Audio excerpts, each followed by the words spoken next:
Sergeant Elena Rodriguez stood barely 5 feet 2 inches tall and weighed exactly 118 pounds soaking wet, which, according to every drill instructor who'd ever screamed in her face, made her completely unsuitable for frontline combat duty. At Fort Brennan Military Base in Nevada, she'd become the walking punchline to every joke about women in the infantry. The other soldiers had a routine they'd perform whenever she walked past the armory. They'd pretend to struggle lifting their rifles, then burst into laughter when she appeared. "Better stick to the medical tent, Rodriguez," they'd call out. "Combat's for soldiers who can actually carry their own weight." Before we jump back in, tell us where you're tuning in from, and if this story touches you, make sure you're subscribed, because tomorrow I've saved something extra special for you. What they didn't know was that Elena had been carrying weight. Her entire life. Real weight. The kind that breaks people down or builds them into something unbreakable. She'd grown up in East Los Angeles, the youngest of 4 children raised by a single mother who worked 3 jobs just to keep food on the table. While other kids were playing video games, Elena was changing diapers, cooking dinner, and making sure her siblings did their homework. She'd learned to fight not because she wanted to, but because protecting her family meant standing up to neighborhood gangs who saw vulnerability as opportunity. The military had been her escape route, her chance to prove that strength wasn't measured in pounds or inches, but in the fire that burned inside someone's chest when everything else fell apart. She'd scored perfect marks on every physical fitness test, outperformed men twice her size in endurance trials, and demonstrated tactical thinking that made veteran officers take notice.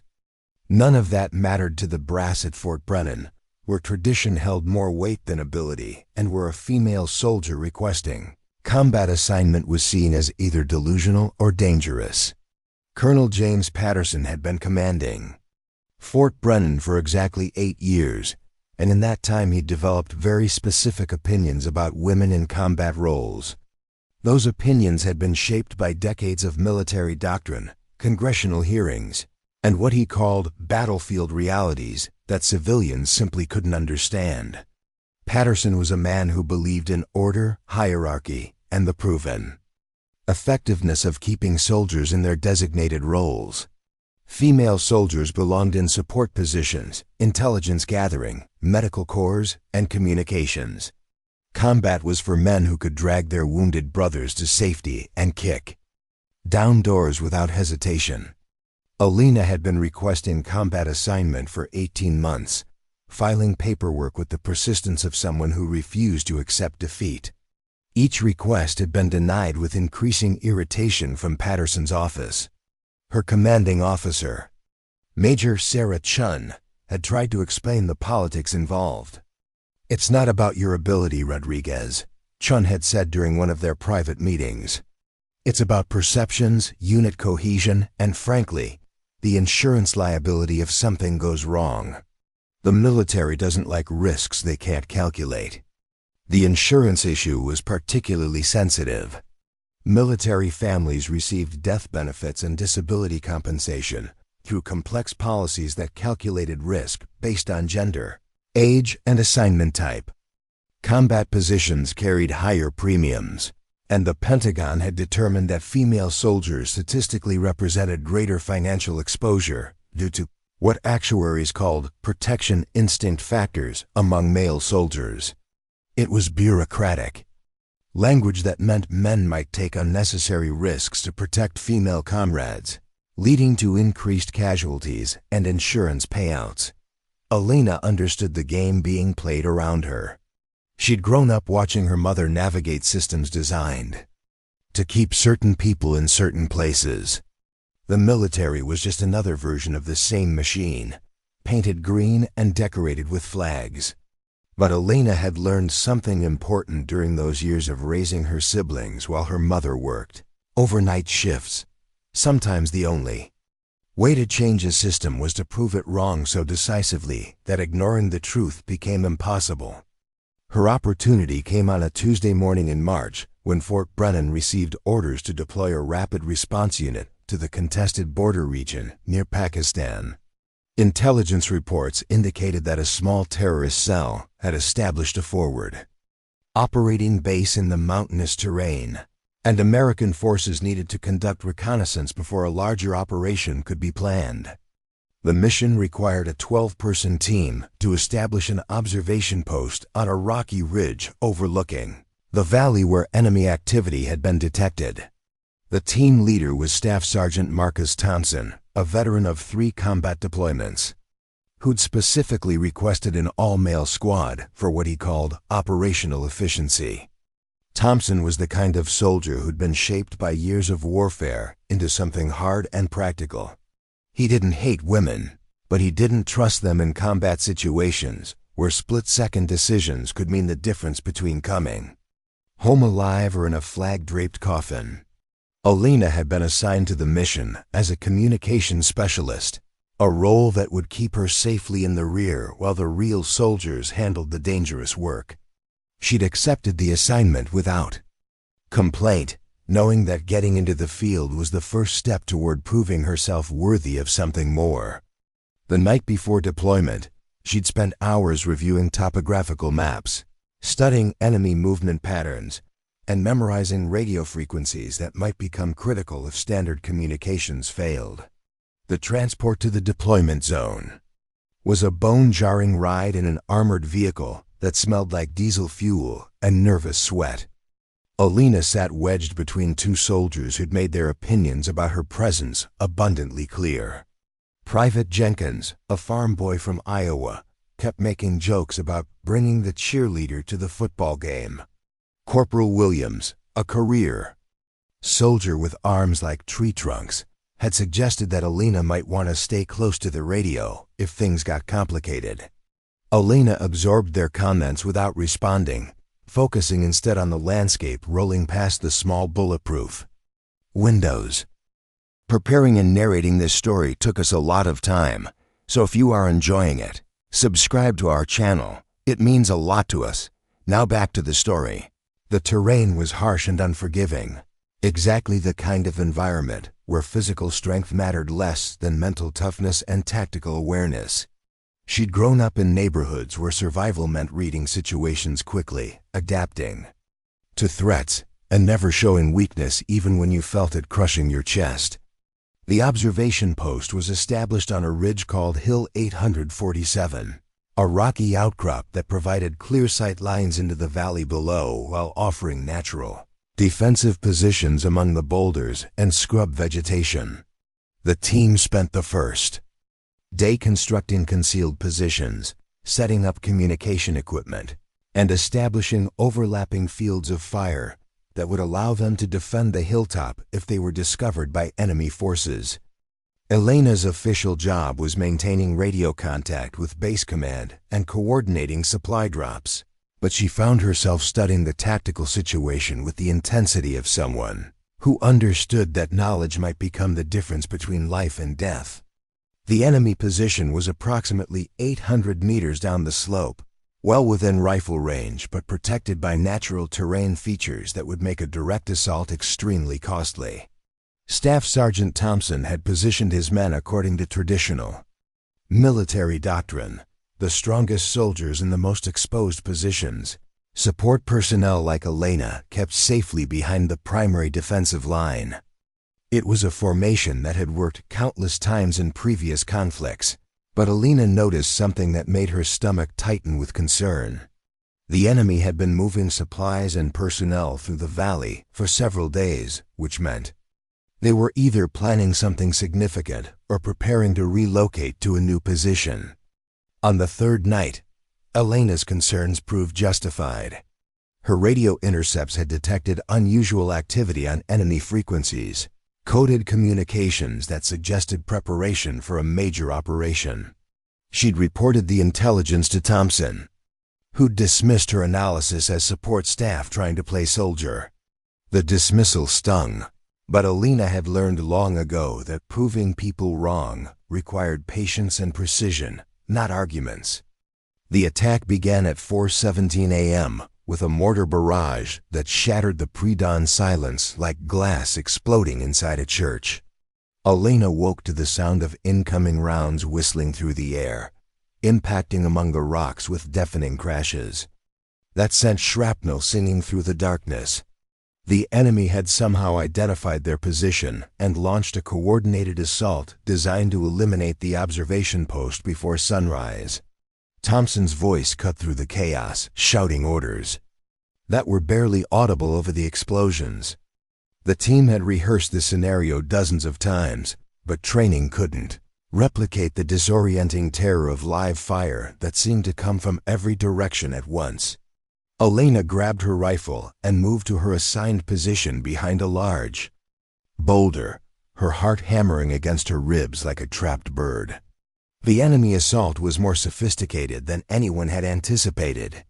Instead of a frontal attack, they divided into 3 groups that approached from different angles, using the terrain to mask their movements until they were close enough to engage with automatic weapons. It was a classic pincer movement, executed with professional precision, and Elena realized with growing horror that her team was outnumbered and outmaneuvered. The firefight erupted with the intensity of a lightning storm, muzzle flashes strobing in the darkness as both sides engaged with everything they had. Elena found herself firing at shadowy figures that appeared and disappeared among the rocks, trying to protect her position while maintaining radio contact with base command. The sound was overwhelming. Rifle fire, shouted orders, the metallic clatter of empty magazines hitting stone, and underneath it all, the terrifying realization that they were in serious trouble. Private Jenkins was hit in the first 5 minutes.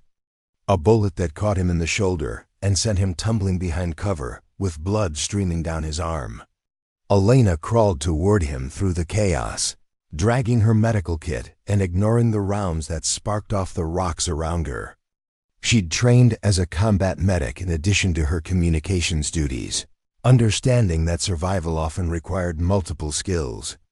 "I can't feel my arm," Jenkins gasped, his face pale with shock and pain. Elena worked quickly, applying pressure to the wound while keeping her rifle within reach. The bleeding was serious but not immediately life-threatening, assuming they could get him to proper medical care. That assumption was looking increasingly unlikely as the enemy continued their coordinated assault. Thompson's voice crackled through her radio headset. "Rodriguez, we need immediate medical evacuation for Jenkins. Contact base command and request emergency extraction." Elena keyed her radio, but the response was not what anyone wanted to hear. Base command reported that the nearest medical evacuation helicopter was engaged in another operation and wouldn't be available for at least 2 hours. 2 hours was a lifetime in a firefight, and everyone on the hill understood that waiting wasn't an option.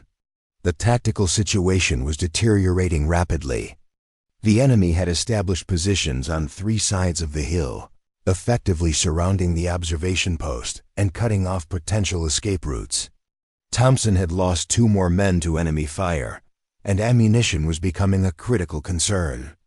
Elena found herself moving between wounded soldiers, applying field dressings and trying to keep them stable while incoming rounds made every movement potentially fatal.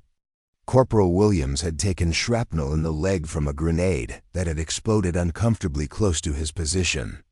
The wound was deep and bleeding heavily, and Elena knew that without proper medical attention, he would go into shock within the hour. She worked on him with steady hands despite the chaos around them, using techniques she'd learned during endless training sessions that everyone had assumed she'd never need.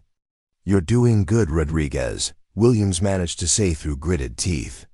It was the first time he'd spoken to her without mockery or condescension, and Elena realized that combat had a way of stripping away everything except what actually mattered. She wasn't the weak female soldier anymore. She was the person trying to keep him alive. The enemy assault intensified as dawn approached, and Elena understood that they were running out of time and options. The observation post had been compromised, their casualties were mounting, and base command couldn't provide immediate support. Thompson was making increasingly desperate radio calls, requesting artillery support, airstrikes, or any assistance that might even the odds. The response from Base Command was brutally honest. Outpost 7, you are in a contested area with heavy enemy presence. Extraction is not feasible at this time. You are ordered to maintain position and await further instructions. Military. Language that translated to, you're on your own, and we can't risk additional personnel trying to rescue you. Elena looked around at the surviving members of her team and saw the same realization in their eyes. They were trapped on a hilltop with limited ammunition, multiple casualties, and an enemy force that showed no signs of withdrawing. The situation was exactly what military planners called unsurvivable, and everyone understood that their chances of seeing another sunset were diminishing with each passing minute. That's when Elena made a decision that would change everything. She'd been assigned to communications and medical support, roles that were supposed to keep her safely behind the fighting. But safety was an illusion when the entire position was under attack, and Elena had learned something during her years of protecting her family that the military hadn't taught her. Sometimes the only way to save the people you care about is to become the thing that stands between them and destruction. She checked her ammunition supply and counted exactly 127 rounds remaining. Not enough for a prolonged firefight, but possibly enough for what she was planning. Elena had been studying the enemy positions while treating wounded soldiers, and she'd identified a weakness in their assault pattern that might be exploitable if someone was willing to take an enormous risk. The enemy had concentrated their heaviest fire on the eastern side of the hill, where Thompson had positioned his strongest soldiers. They were using suppressive fire to pin down the defenders, while a smaller group maneuvered around the western flank, trying to establish a position that would allow them to attack from behind. It was sound tactical thinking, but it had created a gap in their coverage that a single soldier might be able to exploit. Elena's plan was simple in concept but terrifying in execution. She would have to leave the relative safety of the defensive position, move down the hill through enemy territory, and establish a new fighting position that would allow her to engage the flanking force before they could complete their maneuver. It was the kind of mission that would normally require a full squad of experienced soldiers, and Elena was planning to attempt it alone. She explained her plan to Thompson during a brief lull in the fighting, speaking quickly while enemy rounds continued to impact around their position. Thompson's response was exactly what she'd expected. Absolutely not. Your support staff, not assault infantry. Your job is to keep the radio working and patch up wounded soldiers. Sir, with respect. The radio won't matter if we're all dead, Elena replied, her voice steady despite the chaos around them. The enemy is about to flank us from the west. If they establish that position, this entire hilltop becomes indefensible. Someone needs to stop them. Thompson looked at her with eyes that had seen too much combat to dismiss tactical reality. Regardless of who was presenting it, he understood that Elena was right about the threat, but asking a 118-pound communications specialist to conduct a solo assault mission violated every principle of military leadership he'd ever learned. Rodriguez, if you get killed out there, I'm the one who has to explain to your family why I let you do something stupid, he said. And more importantly, I'm the one who has to live with that decision for the rest of my life. Elena understood the weight of what he was saying. Military commanders carried the responsibility for every soldier under their command, and Thompson had already lost too many good people to make decisions lightly. But she also understood something that her size and gender had taught her through years of being underestimated. Sometimes the smallest person in the room was the only one who could fit through the crack in the wall. Sir, I grew up in East LA, she said, checking her rifle one more time. I learned to fight before I learned to read. I know how to move without being seen, how to use terrain for cover, and how to make every shot count when ammunition is limited. This isn't about being brave or proving anything. This is about mathematics. Thompson stared at her for a long moment while explosions continued to rock the hillside around them. Finally, he nodded with the grim acceptance of a man who understood that bad options were still options. "Rodriguez, if you're going to do this, you do it smart. No heroics, no unnecessary risks. You stop the flanking movement, and you get back. Here alive, that's an order." Elena smiled for the first time in hours, an expression that held no humor but carried the weight of someone who'd finally been given permission to do what she'd been trained for. "Copy that, sir. I'll be back before you know it." As Elena prepared to leave the safety of the defensive position, she thought about the insurance policies that the military had used to justify keeping women out of combat roles. The actuaries had calculated that female soldiers represented higher financial risk due to their perceived vulnerability and the protective instincts they might trigger in male comrades.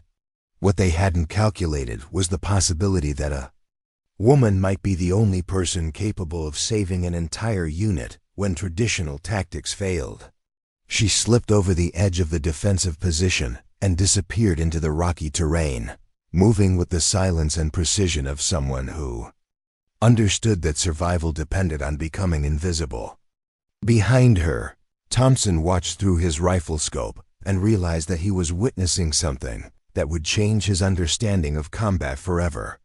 The smallest soldier in his unit was about to attempt the most dangerous mission of his military career, and for the first time in hours, he felt something that might have been hope.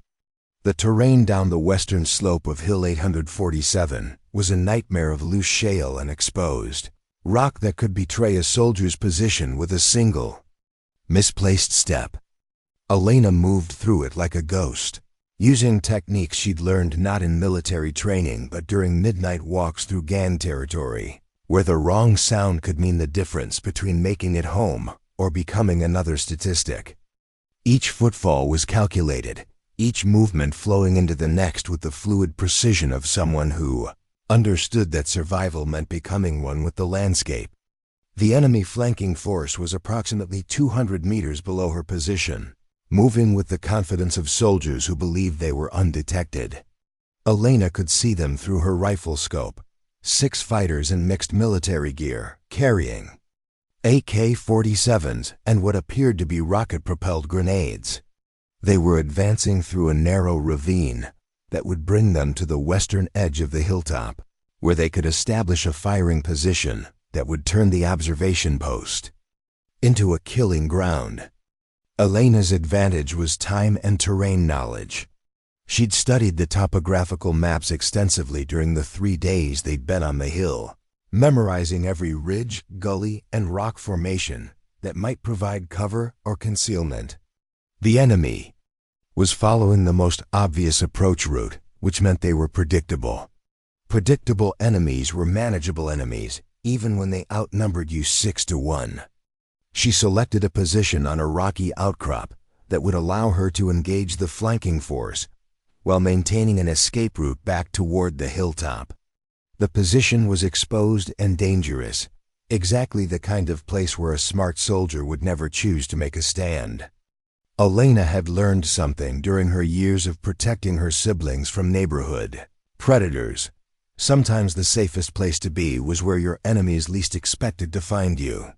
The first enemy soldier appeared in her scope at exactly 5:43 a.m., moving cautiously through the ravine with his weapon held ready. Elena controlled her breathing, centering the crosshairs on his chest while calculating wind speed and bullet drop. The shot would announce her presence to the entire enemy force, which meant she had to make every round count before they could respond effectively.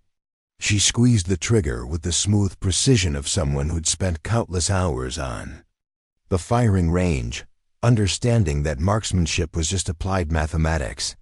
The bullet struck the enemy soldier center mass, dropping him instantly and sending his comrades diving for cover among the rocks.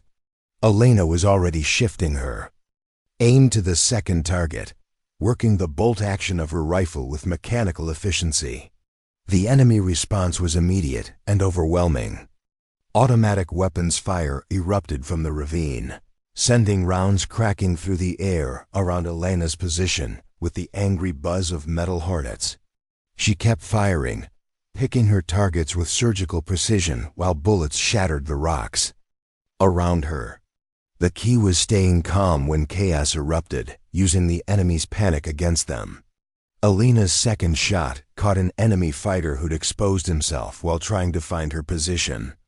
The third round disabled another soldier who'd been attempting to flank her firing position. In less than 30 seconds, she'd reduced the enemy flanking force by half, but the survivors were now fully aware of her presence and adjusting their tactics accordingly.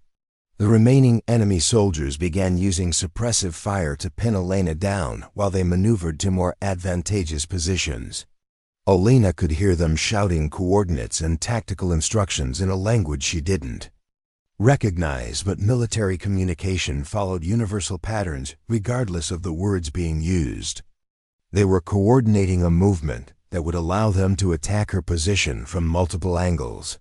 Elena realized that staying in her current position meant death.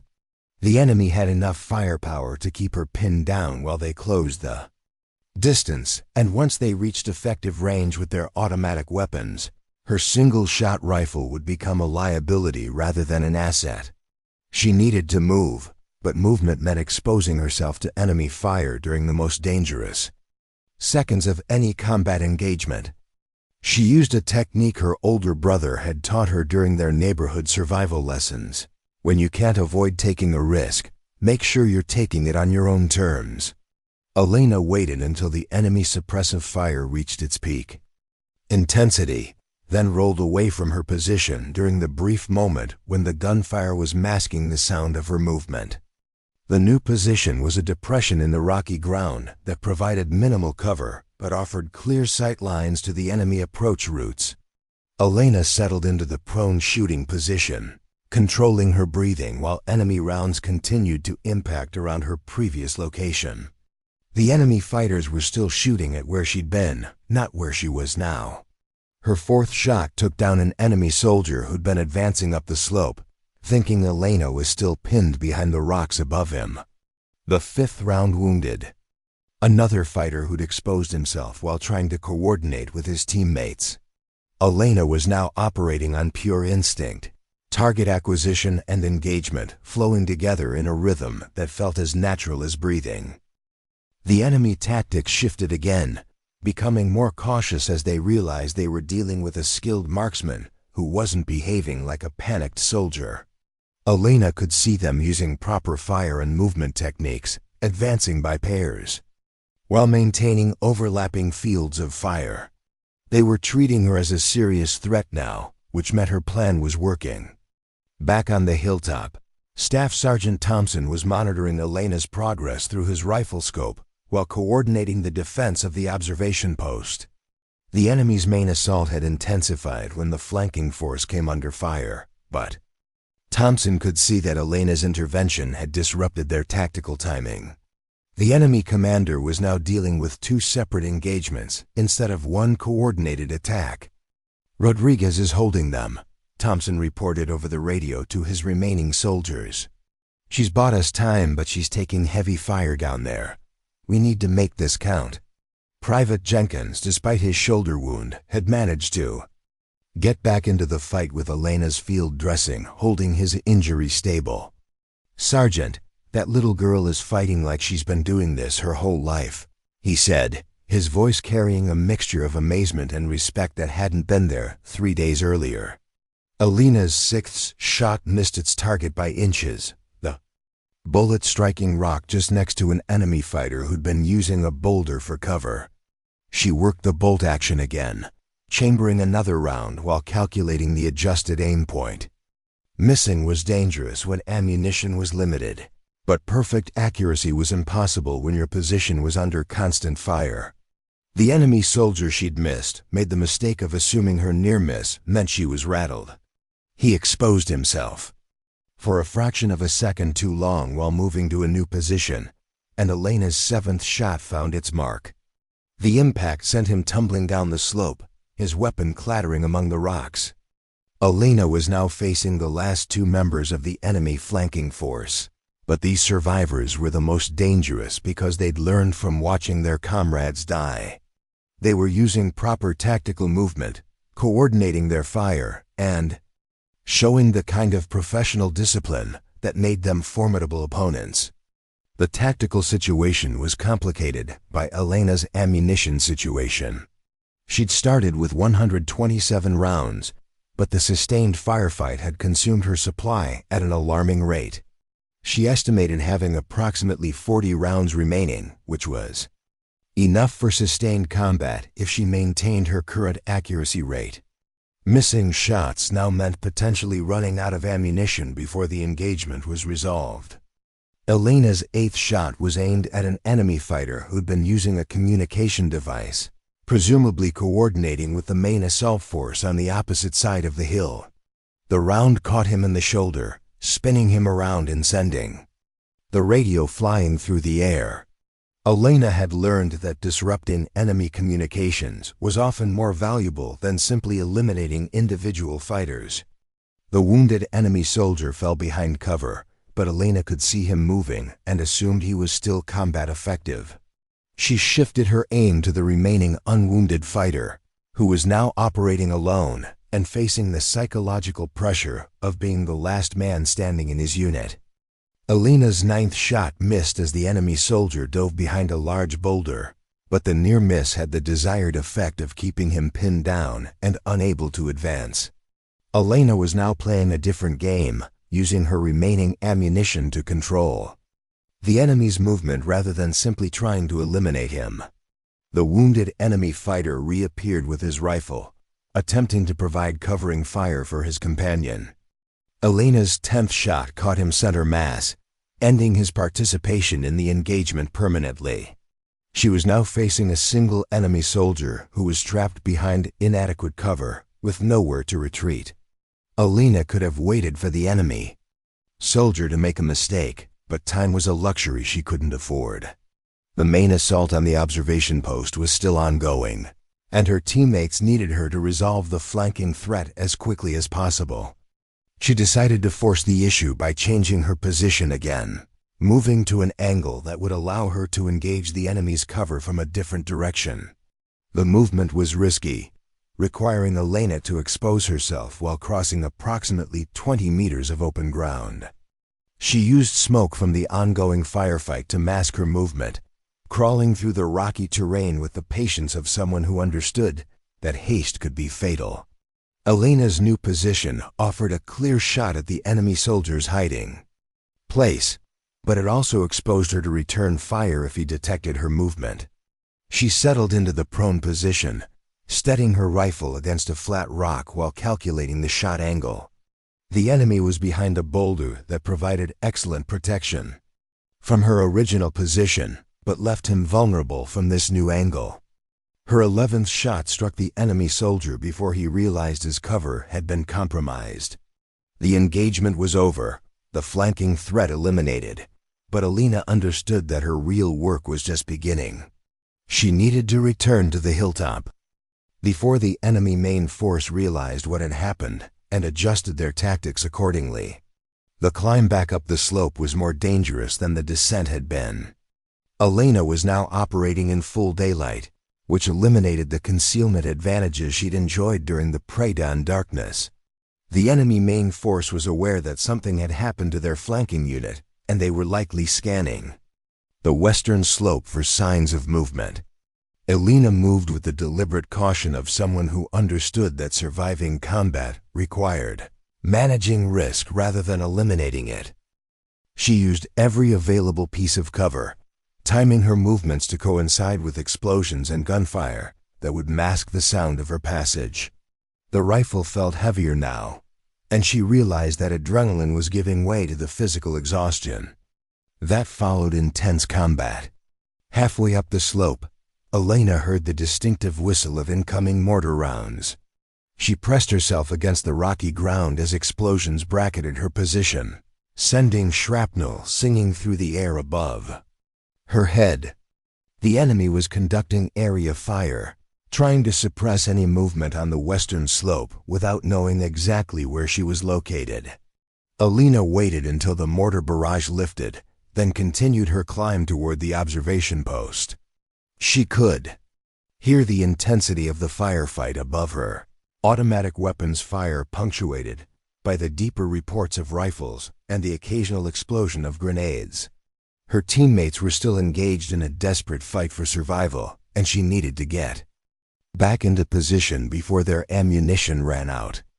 The final approach to the observation post was the most dangerous part of her return journey. Elena had to cross approximately 50 meters of exposed ground while both sides were engaged in active combat. The risk of being shot by her own teammates was as significant as the threat from enemy fire, since movement in a combat zone was typically engaged first and identified later. Elena used her radio to contact Thompson as she approached the defensive perimeter. Outpost 7, this is Rodriguez. I'm approaching from the west, flanking threat eliminated. Don't shoot the small person climbing over the rocks. Thompson's response came back immediately. Rodriguez, you beautiful genius, get your ass back in here. We've got wounded who need attention, and we're running low on ammunition. Elena rolled over the rocky barrier that marked the edge of the defensive position, immediately taking cover as enemy rounds continued to impact around the observation post. She could see that the tactical situation had deteriorated significantly during her absence. 2 more soldiers had been wounded, and the remaining ammunition was stacked in worryingly small piles beside each fighting position. Corporal Williams was still conscious despite his shrapnel wound, and he managed a weak smile when Elena appeared beside his position. Rodriguez, I don't know what you did down there, but the enemy stopped trying to flank us about 10 minutes ago. You saved our lives. Elena began checking on the wounded soldiers, applying fresh dressings and administering pain medication from her medical kit. The injuries were serious but manageable if they could get proper medical evacuation within the next few hours. The problem was that the enemy main force was still maintaining their assault, and evacuation remained impossible while the hilltop was under fire. Staff Sergeant Thompson crawled over to Elena's position, his face streaked with dirt and gunpowder residue. Rodriguez, I need a tactical assessment. You were down there. What are we dealing with? Elena considered the question while continuing to work on William's wound. Sir, I count approximately 15 to 20 enemy fighters in the main assault force. They're using coordinated fire and movement, which suggests professional training. They have mortar, automatic weapons, and what appears to be unlimited ammunition. Thompson nodded grimly. That matches what we're seeing from up here. They're not going to give up easily, and we can't hold this position indefinitely. What's your recommendation? Elena looked around at the surviving members of her team, taking inventory of their capabilities and limitations. They had 3 seriously wounded soldiers who needed immediate medical attention, ammunition supplies that would last perhaps another hour of sustained combat, and an enemy force that showed no signs of withdrawing. Sir, we need to change the tactical equation, Elena said, her voice steady despite the exhaustion that was beginning to affect her judgment. The enemy has us outnumbered and outgunned, but they're operating on the assumption that we're a conventional observation post with limited offensive capability. Thompson waited for her to continue, understanding that Elena had proven her tactical judgment during the flanking engagement. What are you thinking, Rodriguez? Elena pulled out the topographical map, pointing to the enemy positions she'd observed during her solo mission. Sir, the enemy is concentrated in this ravine system, which provides excellent cover from our direct fire, but makes them vulnerable to indirect fire if we can coordinate it properly. Thompson studied the map, following Elena's analysis. We don't have mortar or artillery support. Base command made it clear that we're on our own until the situation stabilizes. Sir, we don't need artillery, Elena replied, her finger tracing a route on the map. We need to make the enemy think we have capabilities that we don't actually possess. Military doctrine teaches that perception can be as important as reality in combat situations. Elena's plan was audacious and risky, but it addressed their fundamental problem. they were fighting a defensive battle against an enemy who could afford to take casualties, while they couldn't. The plan required convincing the enemy that the observation post was actually a forward operating base with hidden capabilities that posed a serious threat to their operations. Thompson listened to Elena's proposal with growing amazement. She was suggesting a psychological operation that would use their limited resources to maximum effect, creating the illusion of strength while actually operating from a position of weakness. It was the kind of unconventional thinking that military academies taught in theory but rarely implemented in practice. "Rodriguez, if this works, you're going to rewrite the tactical manual," Thompson said. "If it doesn't work, we're all going to die on this hilltop. Are you willing to bet your life on this plan?" Elena looked at the wounded soldiers around her, thinking about the families they'd never see again if the current situation continued. She thought about her own family in East Los Angeles, her mother working 3 jobs to support the children Elena had helped raise. She thought about the insurance policies that would pay out if she died in combat, money that could finally give her siblings the opportunities they'd never had. "Sir, I'm willing to bet all our lives on this plan," she said, "because the alternative is watching good soldiers die while we wait for help that isn't coming." Thompson made the decision that would either save his unit or doom them all. "Rodriguez, you have operational authority to implement your plan. Everyone else, Rodriguez is now acting as tactical coordinator. Follow her orders like they're coming from me." Elena felt the weight of command settling on her shoulders like a lead blanket. She was now responsible for the lives of 8 soldiers, including 3 who were seriously wounded and dependent on her medical care. The transition from support staff to tactical leader had happened in a matter of hours, but Elena understood that leadership wasn't about rank or official designation. Leadership was about making decisions when nobody else could. She began issuing orders with the calm authority of someone who'd been making life or death decisions since childhood. "Jenkins, despite your wound, you're our best marksman. I need you to establish a firing position that covers the eastern approach. Williams, you're on radio duty. Contact base command every 15 minutes with position reports, but use code words that suggest we have reinforcements incoming." Elena's plan required precise timing and coordination, but most importantly, it required the surviving members of her team to trust her judgment completely. She was asking combat veterans to follow orders from someone they'd been dismissing as inadequate just hours earlier. The plan began with Elena moving to a new position that would allow her to engage the enemy main force from an unexpected angle. She was essentially repeating the flanking maneuver that had worked against the smaller group, but this time the stakes were higher and the enemy would be expecting unconventional tactics. Elena checked her ammunition supply again and counted. 63 rounds remaining. Not enough for a sustained engagement, but possibly enough to accomplish what she was planning. She looked at her teammates, seeing fear and determination in equal measure on their faces. "Remember, we're not trying to win this fight," she told them. "We're trying to survive it. There's a difference, and that difference is going to keep us alive." Elena slipped away from the observation post again, disappearing into the rocky terrain with the confidence of someone who'd learned that sometimes the only way forward was through the most dangerous path available. Behind her, Thompson watched through his rifle scope and realized that he was witnessing something unprecedented in his military career. The smallest soldier in his unit had assumed command of a desperate situation and was implementing a tactical plan that violated every conventional principle of defensive warfare. Elena Rodriguez was about to prove that combat effectiveness wasn't determined by physical size or gender, but by the willingness to do whatever was necessary when everything else had failed. The enemy was about to learn that sometimes the most dangerous opponent was the one who had nothing left to lose and everything to protect. Elena's second descent down the western slope felt different from her first mission.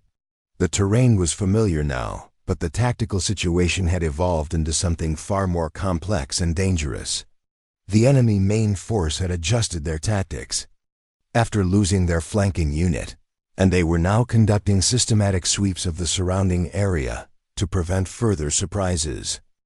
Elena could see their movement patterns through her rifle scope, disciplined, methodical, and increasingly paranoid about threats they couldn't identify. Her new plan required reaching a position approximately 400 meters from the observation post where she could establish what military tacticians call the harassment firing position.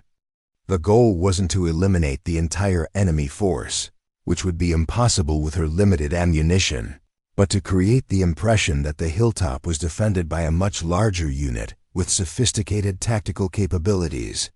Elena moved through the rocky terrain with the fluid precision of someone who'd learned to navigate hostile environments before she could legally drive a car. Every step was calculated to minimize noise, every pause timed to coincide with sounds that would mask her movement. She'd grown up in neighborhoods where survival meant understanding that predators hunted by sight, sound, and predictable patterns. Military tactics were just organized versions of the same survival skills.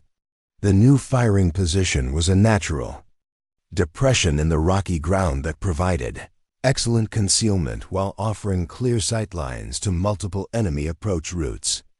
Elena settled into the prone shooting position, adjusting her rifle scope while calculating wind speed and bullet trajectory. The morning sun was beginning to affect visibility, creating heat shimmer that would complicate long-range shooting. Elena's first shot from the new position struck an enemy fighter who'd been moving between cover positions approximately 300 meters away. The bullet caught him in the upper torso, dropping him immediately and sending his comrades scrambling for better cover. The shot had been perfectly calculated to suggest that the observation post had sniper support operating from an entirely different location. The enemy response was immediate and revealing. Instead of continuing their assault on the hilltop, they began conducting counter-sniper operations, scanning the surrounding terrain for hidden firing positions. Elena had successfully shifted their tactical focus from assault to defense, buying precious time for her wounded teammates while forcing the enemy to operate under the assumption that they were facing a larger, more capable force. Elena's second shot was deliberately aimed to miss, striking rock near an enemy position where multiple fighters had taken cover. The near miss was designed to suggest suppressive fire from a position that didn't actually exist, creating confusion about the actual number of defenders and their locations. Elena was fighting a psychological battle as much as a physical one, using the enemy's tactical assumptions against them. Back on the observation post, Staff Sergeant Thompson was coordinating the deception operation that Elena had outlined before. Departing, Williams, despite his shrapnel wound, was maintaining regular radio contact with base command using coded language that suggested reinforcements were en route.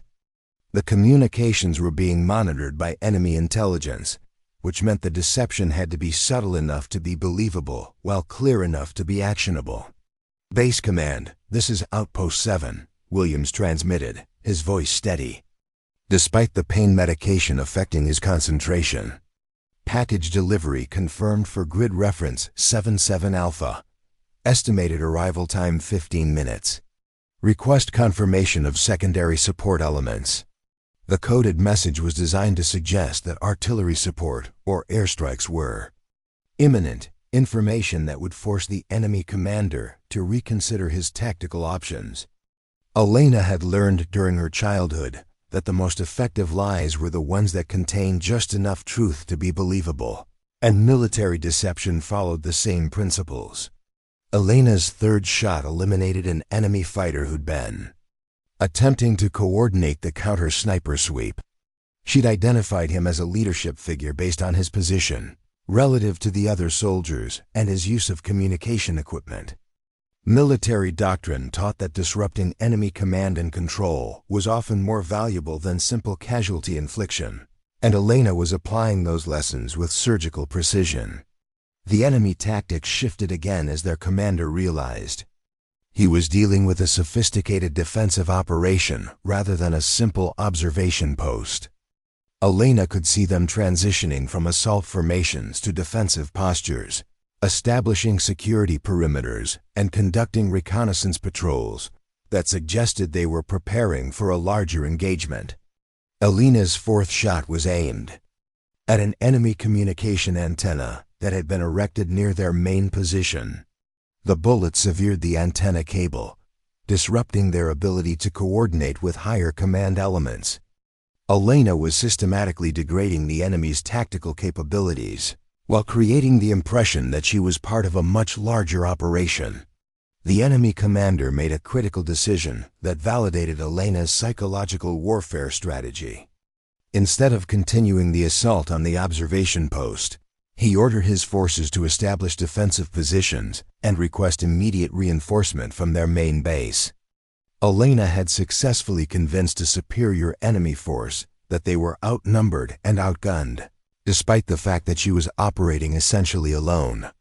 Elena's fifth shot struck an enemy fighter who'd been attempting to flank her new position. The engagement revealed that the enemy had identified her general location and was conducting tactical movements to neutralize what they assumed was a sniper team. Elena realized that her current position was becoming untenable, and she needed to relocate before the enemy could coordinate an effective response. She began moving to a third firing position, using the terrain to mask her movement while the third firing position. Enemy continued their counter-sniper operations. Elena's tactical advantage was her mobility and unpredictability, qualities that allowed a single skilled operator to create the impression of multiple defensive positions operating in coordination. The new position offered different sight lines and firing angles, allowing Elena to engage enemy targets from directions they weren't expecting.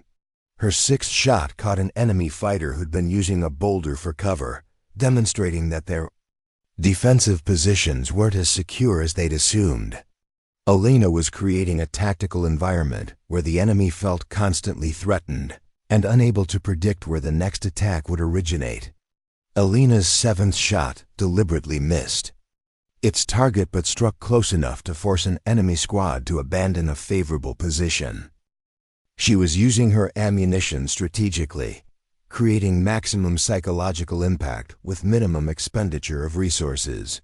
Every shot was calculated to support the larger deception operation rather than simply eliminate individual targets. The enemy commander's radio transmissions were becoming increasingly urgent, based on the intercepts that Williams was monitoring from the observation post. The enemy was reporting contact with what they estimated to be a reinforced, company-sized element with sophisticated weapons and tactical coordination. Elena's one-woman harassment campaign had grown into a perceived threat that required significant resources to address. Elena's eighth shot eliminated an enemy fighter who'd been attempting to establish an observation post that would have provided clear sight lines to her teammates' positions. She was operating as both sniper and tactical coordinator, managing multiple aspects of the engagement while maintaining the psychological pressure that kept the enemy off balance. The sun was now high enough to create serious visibility challenges, but Elena had learned to use environmental conditions as tactical advantages rather than obstacles. The heat, shimmer, and changing light conditions that complicated her shooting also made it more difficult for the enemy to identify her positions or predict her movements. Elena's ninth shot struck an enemy fighter who'd been carrying what appeared to be a rocket-propelled grenade launcher. The elimination of anti-armor weapons was particularly important because Elena knew that base command was monitoring the situation and might attempt a relief operation if the tactical conditions improved, removing threats to potential rescue vehicles was as important as protecting her immediate teammates. Elena realized that her ammunition was reaching critically low levels. She'd started the engagement with 63 rounds and had been maintaining careful count of her expenditure.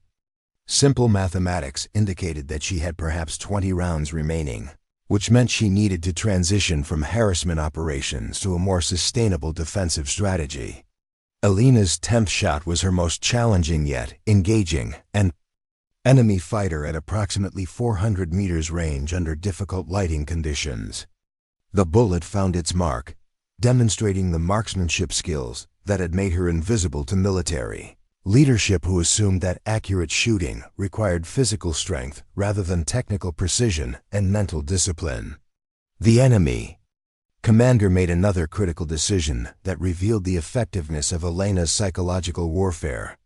Instead of attempting to overwhelm the observation post with direct assault, he ordered his forces to establish a siege perimeter and wait for reinforcements. Elena had successfully transformed a desperate defensive battle into a time-buying operation that might allow her teammates to survive until actual help arrived. Elena's 11th shot eliminated an enemy fighter who'd been attempting to establish a forward observation post. She was now operating with the tactical awareness of someone who understood that every decision could determine whether her teammates lived or died. The weight of that responsibility was enormous, but Elena had been carrying the impossible weight her entire life. Back on the observation post, Thompson was monitoring Elena's progress while coordinating care for the wounded soldiers. Jenkins had lost consciousness due to blood loss, despite Elena's field dressing holding his shoulder wound stable. Williams was fighting shock from his shrapnel injuries, and the other wounded soldier was showing signs of internal bleeding that required immediate surgical intervention. "Williams, how long can you maintain radio operations?" Thompson asked, checking the ammunition supplies that were running dangerously low. Williams managed a weak smile despite the pain medication affecting his speech. "Sergeant, I'll keep talking as long as Rodriguez keeps fighting. That woman is buying us time we didn't have." Thompson nodded, understanding that Elena's tactical leadership had transformed a hopeless situation into something that might be survivable. She'd taken command not through official designation, but through demonstrated competence under impossible conditions, proving that leadership was about results rather than rank or gender. Elena's 12th shot struck an enemy communications operator, disrupting their ability to coordinate with the reinforcements they'd requested. She was now fighting a race against time, knowing that enemy reinforcements would eventually arrive, in numbers that would make her harassment tactics ineffective. The goal was to delay that moment long enough for her teammates to receive medical evacuation. Elena's 13th shot missed its intended target, but achieved the desired psychological effect of keeping the enemy pinned down and unable to advance. She was using her remaining ammunition strategically, creating maximum tactical impact with minimum expenditure. Every shot had to count because replacement ammunition wasn't available. The enemy tactic shifted again as their commander realized that the harassment fire was coming from a single position rather than multiple coordinated firing points. Elena could see them beginning to concentrate their forces for a coordinated assault on her location, which meant her current position was about to become indefensible. Elena's 14th shot eliminated the enemy fighter who appeared to be directing the assault on her position. Military doctrine taught that removing tactical leadership could disrupt coordinated operations, and Elena was applying those principles with lethal effectiveness. She was fighting not just for survival, but for the tactical advantage that might keep her teammates alive. Elena began her movement to what would be her final firing position, understanding that she was running out of terrain, ammunition, and time. The enemy had identified her general location and was conducting systematic sweeps that would eventually locate her, regardless of her concealment techniques. She needed to make her remaining shots count while preparing for what might become a final stand. The new position was the most exposed she'd used, but it offered the clearest sight lines to the enemy assembly areas. Elena settled into the prone position, checking her ammunition count and confirming that she had exactly 8 rounds remaining. 8 chances to disrupt the enemy assault that would determine whether her teammates survived the next hour. Elena's 15th shot struck an enemy fighter who'd been carrying extra ammunition, creating a secondary explosion that eliminated 2 additional fighters and scattered equipment across the rocky ground. Elena realized that she'd stumbled onto an ammunition cache, and the destruction would complicate the enemy's ability to sustain their operations. Elena's 16th shot eliminated an enemy fighter who'd been attempting to coordinate the final assault on her position. She could see the remaining enemy soldiers becoming increasingly disorganized as their tactical leadership was systematically removed from the engagement. Elena was proving that precision could overcome numerical superiority when applied with surgical accuracy. Elena's 17th shot struck an enemy fighter at maximum effective range, demonstrating marksmanship skills that exceeded anything the military had tested during her training evaluations. The shot was technically perfect, compensating for wind drift, bullet drop, and target movement with calculations that happened faster than conscious thought. Elena's 18th shot eliminated the last enemy fighter who appeared to be carrying communication equipment. She'd successfully isolated the remaining enemy force from their command structure and support elements, creating tactical confusion that would buy additional time for her teammates while complicating the enemy's ability to coordinate effective responses. Elena realized that she was down to her final 2 rounds, and the enemy was beginning their coordinated assault on her position. She could see approximately 8 fighters moving through the rocky terrain with the careful precision of soldiers who understood they were closing on a dangerous opponent. Elena had perhaps 3 minutes before they reached effective range. Elena's 19th shot struck the lead enemy fighter at approximately 200 meters range, dropping him immediately and causing the assault team to take cover among the rocks. She was now facing 7 enemy soldiers with 1 round remaining in her rifle and no possibility of resupply or reinforcement. Elena chambered her final round, settling the rifle's crosshairs on the enemy fighter who appeared to be directing the assault.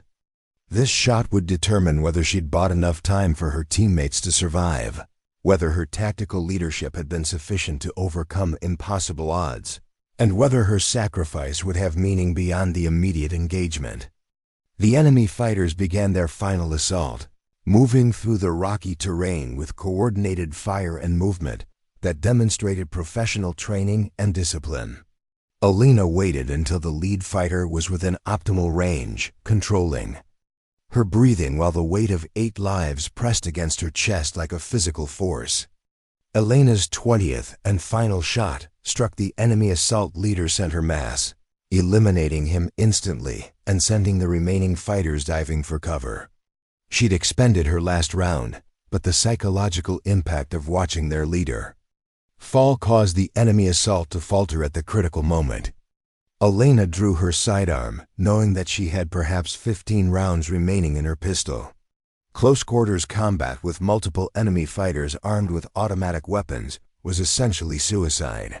But Elena had learned during her childhood that sometimes dying well was the only way to protect the people you cared about. The sound of helicopter rotors echoing through the mountain valleys changed everything. Elena looked up to see 3 military helicopters approaching from the east, flying in formation with the distinctive profile of armed medical evacuation aircraft. Base Command had finally managed to organize a relief operation, and Elena's tactical deception had bought just enough time for help to arrive. The lead helicopter was broadcasting on emergency frequencies, announcing the arrival of a full medical evacuation team with armed escort. Elena keyed her radio with hands that shook from exhaustion and adrenaline crash. Outpost 7, this is Rodriguez. Relief force inbound. Recommend immediate medical evacuation for 3 critical casualties. Thompson's voice came back immediately, carrying relief and amazement in equal measure. Rodriguez, you magnificent soldier, get back up here. We've got wounded to evacuate and commendations to write. Elena began her final climb up the western slope, moving with the mechanical precision of someone operating on willpower alone.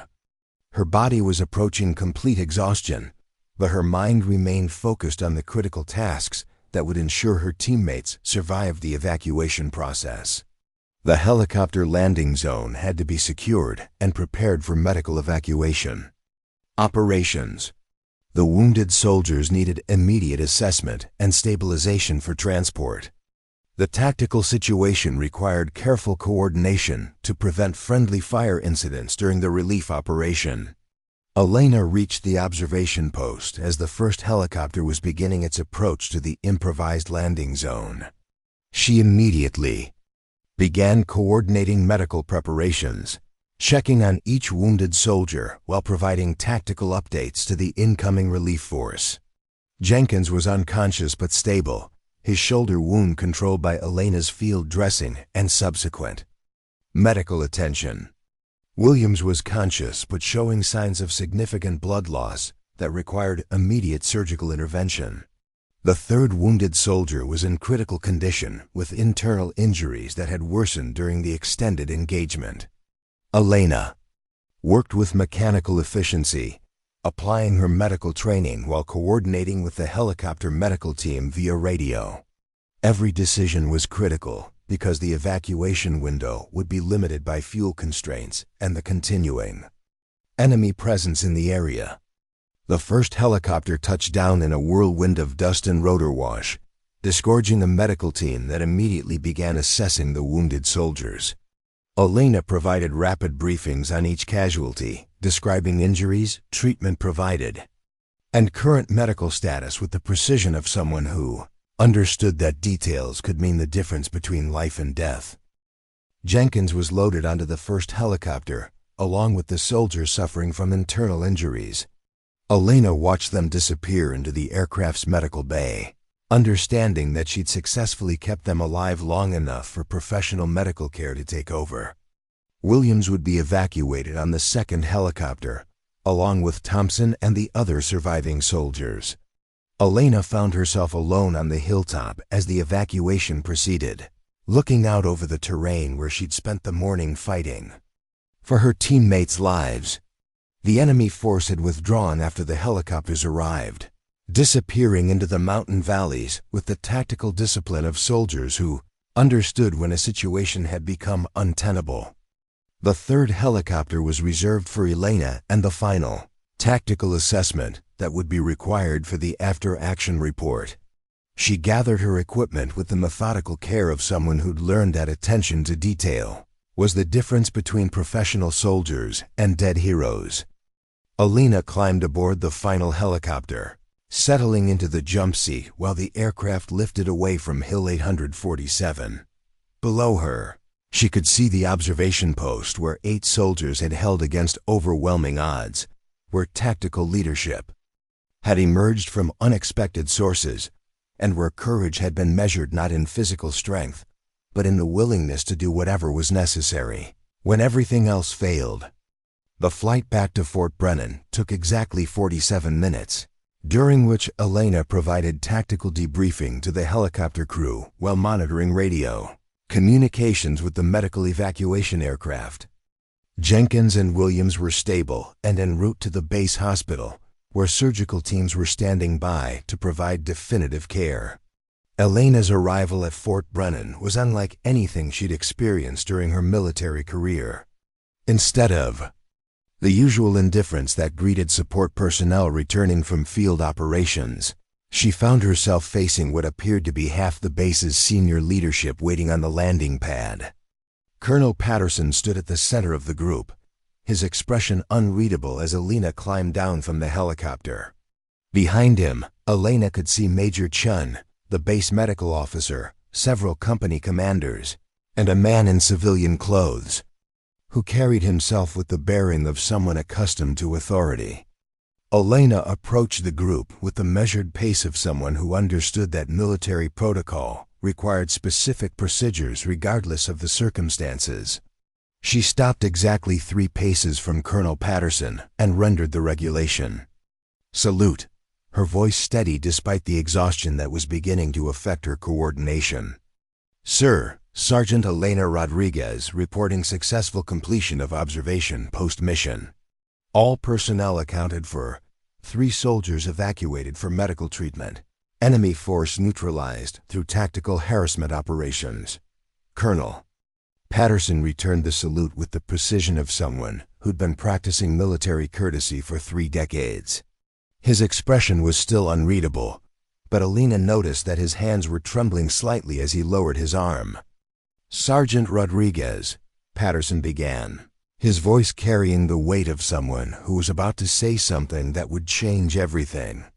I've spent the last 6 hours receiving radio transmissions, tactical reports, and casualty assessments that describe combat operations conducted by someone who officially doesn't exist in our combat records.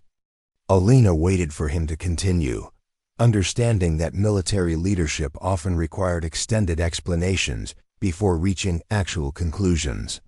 She'd learned during her childhood that patience was often more valuable than urgency when dealing with authority figures who needed time to process unexpected information. According to Staff Sergeant Thompson's preliminary report, Patterson continued, you assumed tactical command of a surrounded observation post, conducted solo assault operations against superior enemy forces, and implemented psychological warfare. Techniques that prevented 8 soldiers from becoming casualties. Elena nodded, still maintaining the regulation position of attention. Sir, I performed duties as assigned and adapted to tactical circumstances as they developed. Patterson stared at her for a long moment before speaking again. Sergeant Rodriguez, Staff Sergeant Thompson requested that I read his exact words regarding your performance during this engagement. Patterson pulled out a sheet of paper, his voice changing tone as he began reading Thompson's written statement. Sir, Sergeant Rodriguez demonstrated tactical leadership, combat effectiveness, and personal courage that exceeded the performance of any soldier I've served with during 12 years of military operations.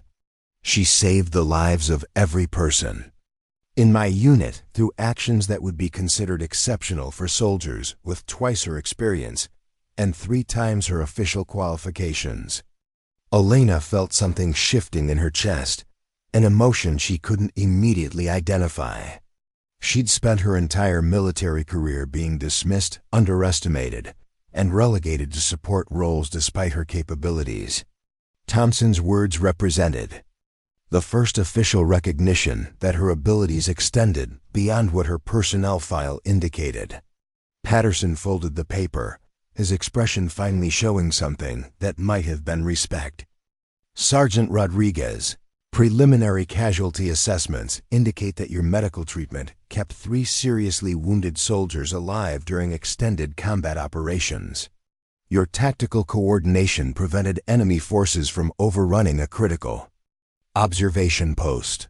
Your harassment operations convinced a superior enemy force to withdraw rather than continue their assault. Elena nodded again, still uncertain where Patterson's comments were leading. Military leadership often provided extended analysis before reaching conclusions that could be stated in single sentences.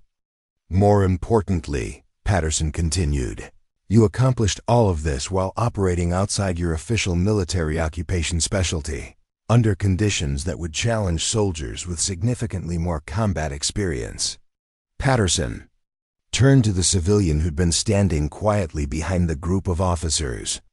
Sergeant Rodriguez, this is David Morrison from the Department of Defense, Insurance Review Board. He's been conducting an investigation into military insurance policies related to combat assignments and gender-based risk assessments. Morrison stepped forward, extending his hand with the professional courtesy of someone who dealt with military personnel regularly. Sergeant Rodriguez, your actions today have provided conclusive evidence that current insurance risk calculations are based on assumptions rather than empirical data. Elena shook Morrison's hand, still uncertain about the implications of his presence. Military insurance policies had been used to justify keeping women out of combat roles, arguing that female soldiers represented higher financial risk due to perceived vulnerabilities and protective instincts among male soldiers. Sergeant Rodriguez, Morrison continued, your tactical performance today demonstrated combat effectiveness that exceeded established parameters for soldiers in your classification. More importantly, your leadership prevented casualties that would have resulted in significant insurance payouts. Morrison pulled out a tablet computer, displaying charts and graphs that Elena couldn't read from her current position. Based on today's engagement, we're recommending immediate revision of insurance risk assessments for female soldiers in combat roles. Your actions have provided statistical evidence that current policies are based on outdated assumptions rather than actual performance data. Elena began to understand the broader implications of what Morrison was describing. Military insurance policies affected not just individual careers, but systemic decisions about assignments, training opportunities, and advancement potential for female soldiers throughout the entire military structure. Sergeant Rodriguez, Patterson said, his voice carrying the weight of someone making an official announcement. Effective immediately, you're being reassigned to Combat Infantry Military Occupation Specialty. Your personnel file is being updated to reflect demonstrated combat leadership and tactical expertise.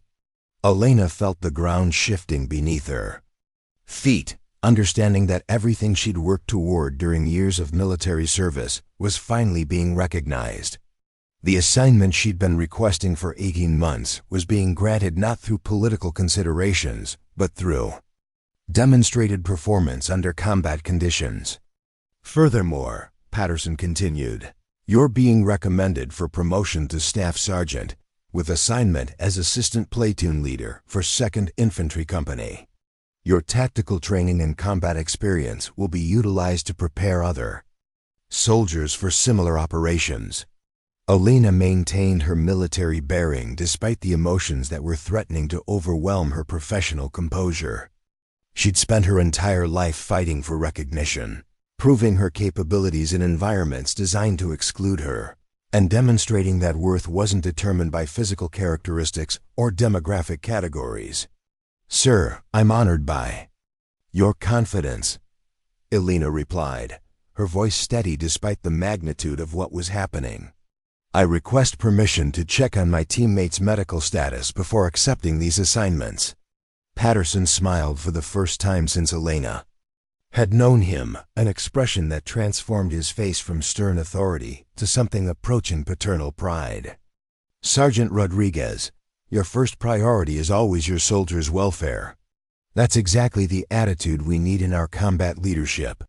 Elena was escorted to the base hospital, where she found Jenkins conscious and stable following surgery to repair his shoulder wound. Williams was in recovery from surgery to remove shrapnel, but his prognosis was excellent. The third soldier was critical but stable, expected to make a full recovery with extended rehabilitation. Elena spent the next hour visiting each wounded soldier, providing updates on their families and ensuring they understood that their sacrifices had meaning beyond the immediate tactical situation. Military leadership required taking care of soldiers not just during combat, but throughout the recovery process that followed. Jenkins managed a weak smile when Elena appeared beside his hospital bed. Rodriguez, the doctors tell me you saved my life with that field dressing. I want you to know that I'll never forget what you did for us up there. Williams was more direct in his assessment. Rodriguez, I've been in the military for 8 years, and I've never seen anyone fight like you did today. You didn't just save our lives, you showed us what courage actually looks like when everything falls apart. Elena left the hospital understanding that her actions had impact beyond the immediate tactical situation. She'd proven that combat effectiveness wasn't determined by gender or physical characteristics, but by training, determination, and the willingness to do whatever was necessary when lives were at stake. The following morning, Elena reported to the base administration building for what she'd been told was routine paperwork, processing related to her reassignment and promotion. Instead, she found herself facing a ceremony that included senior leadership from multiple military installations and representatives from the Pentagon. Major Chun approached Elena before the ceremony began, her expression carrying the satisfaction of someone who'd been proven correct about a controversial decision. Rodriguez, I've been fighting for female combat assignments for my entire career. What you did yesterday changed the conversation from theoretical possibilities to documented capabilities. Elena understood that her individual actions had implications for thousands of female soldiers who were seeking opportunities to serve in combat roles. Military policy was often determined by precedent rather than potential, and Elena had established precedent that would be difficult to ignore. The ceremony itself was brief but significant. Elena received the Bronze Star for Valor, the Combat Infantry Badge for demonstrated combat effectiveness, and promotion to Staff Sergeant with immediate assignment to combat leadership duties. More importantly, she received official recognition that her capabilities extended far beyond what her personnel file had indicated. Colonel Patterson presented the awards with the formality appropriate for someone whose actions had influenced military policy at the highest levels. Staff Sergeant Rodriguez, your tactical leadership and combat performance have established new standards for soldiers, regardless of gender or physical characteristics. You've proven that courage and competence are the only qualifications that matter when lives are at stake. Elena accepted the awards, understanding that they represented not just personal recognition, but validation for every female soldier who'd been told they weren't strong enough, tough enough, or qualified enough for combat assignments. She'd proven that strength was measured in results rather than demographics. The insurance implications of Elena's performance were equally significant. David Morrison presented a report indicating that female soldiers with appropriate training and leadership opportunities represented lower insurance risk than previously calculated. Elena's actions had prevented casualties that would have cost the military millions in death benefits and disability compensation. Staff Sergeant Rodriguez, Morrison explained, your tactical decisions saved not just lives, but significant financial resources that can now be allocated to training and equipment improvements. You've demonstrated that effective leadership reduces risk rather than increasing it. Elena realized that her childhood experiences protecting her siblings had prepared her for military leadership in ways that traditional training couldn't replicate. She'd learned to make decisions under pressure, manage limited resources effectively, and prioritize objectives when everything was falling apart. Elena's new assignment as assistant platoon leader required her to train soldiers for combat operations, similar to what she'd experienced on Hill 847. Military doctrine was being updated to reflect lessons learned from her tactical innovations, and Elena found herself writing training materials that would be used throughout the military structure. The soldiers she trained came from diverse backgrounds, but they shared common characteristics: dedication to mission accomplishment, willingness to adapt to unexpected circumstances, and understanding that effective teamwork transcended individual differences. Elena taught them that combat effectiveness was about results rather than rhetoric. Elena's family received notification of her promotion and awards through official military channels, but Elena preferred to explain the situation during a phone call that connected her to the East Los Angeles neighborhood where everything had started. Her mother's reaction was characteristic: pride, mixed with concern for Elena's safety and determination that her daughter's sacrifices would have meaning. "Mia, you've always been protecting people," her mother said, her voice carrying the weight of someone who'd watched Elena grow from a child into a soldier. "I'm proud of what you've accomplished, but I want you to come home safe." Elena understood that military service was about more than individual achievement. She was representing her family, her community, and every person who'd been told they weren't qualified for opportunities that their capabilities clearly supported. Her success created possibilities for others who would follow similar paths. Elena's insurance benefits were updated to reflect her new combat assignment and promotion. But more importantly, military policy was changed to ensure that future female soldiers would be evaluated based on performance rather than assumptions. Elena had proven that risk assessment should be based on individual capabilities rather than demographic categories.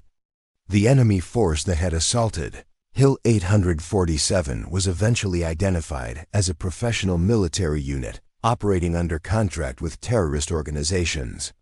Intelligence reports indicated that Elena's tactical harassment had convinced them they were facing a much larger defensive force, leading to their withdrawal rather than continued assault. Elena's psychological warfare had been more effective than conventional military responses. Elena's tactical innovations were incorporated into military training doctrine, with specific emphasis on adaptive leadership under extreme conditions. Military academies began teaching case studies based on Elena's performance, demonstrating that effective combat leadership could emerge from unexpected sources when circumstances required it. Staff Sergeant Elena Rodriguez settled into her new role, understanding that she'd proven something important about military service, personal capability, and the difference between official qualifications and actual competence. She demonstrated that sometimes the most important battles were won not through superior firepower but through superior determination and tactical awareness. Elena continued to wear the uniform with the same pride she'd felt when first enlisting, but now that pride was supported by official recognition of capabilities that had always existed. She'd proven that military effectiveness was about results rather than demographics, courage rather than conformity, and leadership rather than tradition. The insurance money that had once been used to justify excluding women from combat roles was now being invested in training programs designed to develop the next generation of combat leaders regardless of gender. Elena's actions had changed policy in ways that would affect military service for decades to come. Elena Rodriguez had held the line alone when everything fell apart, proving that sometimes the smallest person in the unit was exactly the right size for the job that needed to be done. Her story became proof that courage came in all forms, and effectiveness was measured in lives saved rather than expectations met. Up next, you've got 2 more standout stories right on your screen. If this one hit the mark, you won't want to pass these up. Just click and check them out.